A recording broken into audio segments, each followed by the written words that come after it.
BJP ने लखनऊ की Damini case के फॉरेंसिक रिपोर्ट के खुलासे पर कहा कि महिलाओं के प्रति होने वाली ऐसी घटनाओं पर जितना राज्य सरकार को संवेदनशील होना चाहिए उतनी वो नहीं है, जिसकी वजह से ये वारदातें लगातार बढ़ रही हैं। महिलाओं के साथ मोहनलालगंज की घटना और अन्य जितनी घटनाएं हुई हैं, जितना क्रूरतापूर्ण व्यवहार पिछले कुछ महीनों में प्रकाश में आया है, उसे जितनी संवेदनशीलता से लिया जाना चाहिए। दुख का विषय है कि उत्तर प्रदेश सरकार ने उतनी संवेदनशीलता से नहीं लिया है, इसलिए अपराधियों के हौसले बढ़ रहे हैं और एक के बाद एक इन घटनाओं की पुनरावृत्ति हो रही है। रिपोर्टर ने इस पूरे मोहनलालगंज प्रकरण पर एक संदेह के बादल उत्पन्न किए। एडीजी से लेकर के डीआईजी तक अलग अलग बयान है और उन अलग अलग बयानों के बाद जो अलग अलग जांच रिपोर्ट है, उस जांच रिपोर्ट के आधार पर सरकार को बेहतर हो कि इस पर जांच कराने की, सीबीआई जांच की जो उनके परिजन मांग कर रहे हैं उसको मानना चाहिए। तो इस मामले पर दो रिपोर्ट आई। पहले पोस्टमार्टम रिपोर्ट आई जिसमें यह कहा गया कि महिला के साथ गैंगरेप नहीं हुआ, लेकिन अब जो फॉरेंसिक रिपोर्ट आई है उसमें यह कहा जा रहा है कि महिला के साथ गैंगरेप किया गया।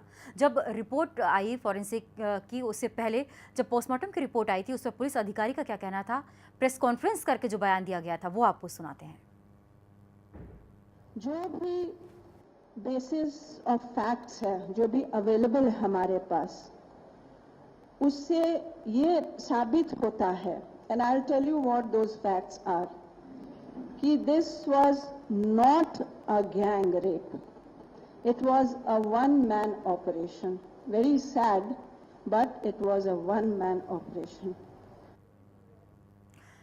विक्रम जी, आपको नहीं लगता जल्दबाजी में पुलिस की तरफ से दिया गया बयान था? और इससे बड़ी बात राज्य पुलिस के लिए, प्रशासन के लिए क्या हो सकती है कि पीड़ित परिवार को अब उस पर भरोसा नहीं है? उसका ये कहना है पीड़ित परिवार का कि इसकी सीबीआई जांच कराई जाए।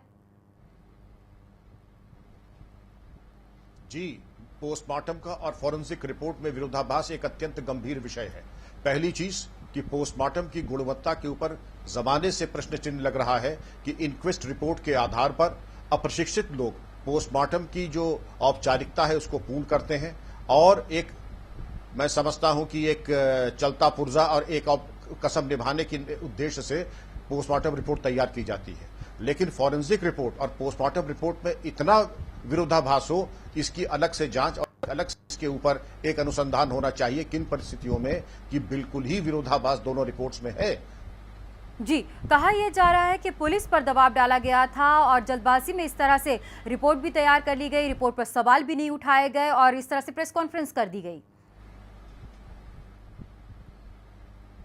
देखिए, जल्दबाजी में कोई काम औचित्यपूर्ण नहीं था और किस प्रकार का दबाव था। दबाव यह होता है कि आप सही मुलजिमों को गिरफ्तार करें, अपराध का सफल अनावरण करें और आपराधिक अनुसंधान एक विज्ञान के फॉर्मूले की तरह होता है जिसमें किसी प्रकार का कोई कयास और किसी प्रकार की कोई कल्पना का कोई औचित्य नहीं होता है। अब इसमें अपने लिए इन्होंने एक बहुत बड़ी समस्या उत्पन्न कर ली कि पोस्टमार्टम और फॉरेंसिक रिपोर्ट में एक बहुत मौलिक एक अंतर सामने आ रहा है।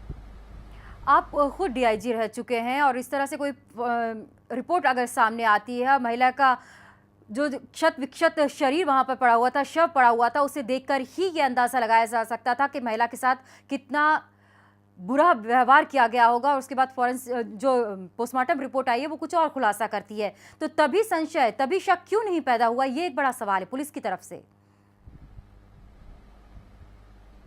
देखिए, सबसे पहले अब इसमें दूसरा अपराध अलग से एक इंटरनल इंक्वायरी का ऑर्डर होना चाहिए कि अगर ये विरोधाभास है तो क्या इत्तेफाकन है, जानबूझ के है, षड्यंत्र के तहत है, इसकी तह में जाने की आवश्यकता है। घटनास्थल का वीडियोग्राफी जरूर हुई होगी, नियम कानून के अंतर्गत पोस्टमार्टम की वीडियोग्राफी अवश्य हुई होगी और पूरा तालमेल देखे। मुझे याद है सुतापा जी की प्रेस ब्रीफिंग में कि स्पर्मेटोजोआ की मौजूदगी नहीं पाई गई थी।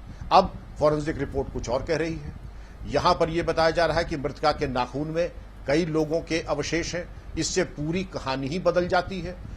तो अगर 19-20 का कोई अंतर हो वो तो समझ में एरर ऑफ जजमेंट का आ सकता है, लेकिन 1 से और 50 के बीच में कोई तालमेल ही ना हो, ये चीज विश्वसनीय नहीं कही जा सकती। जी सुरेंद्र जी, ये भी कहा जा रहा था जो पोस्टमार्टम रिपोर्ट आई थी उसमें जो हैंडराइटिंग होती है हमेशा एक ही हैंडराइटिंग में होता है, लेकिन उसमें 2 हैंडराइटिंग थी, तो इस पर भी सवाल उठे थे कि ऐसा क्यों आखिर?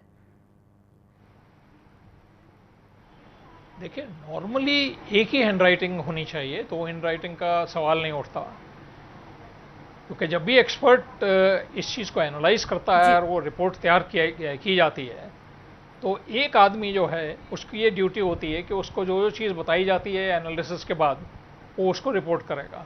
जी लेकिन अगर उसको बाद में लिखा गया है किसी दूसरे के द्वारा जी तो उसमें दो अंतर उसमें दिखाई देंगे। एक तो हैंडराइटिंग अलग होगी, दूसरी चीज़ ये कि लिखने का समय में अंतर हो सकता है, लेकिन उसको आइडेंटिफाई करना बहुत मुश्किल है। जी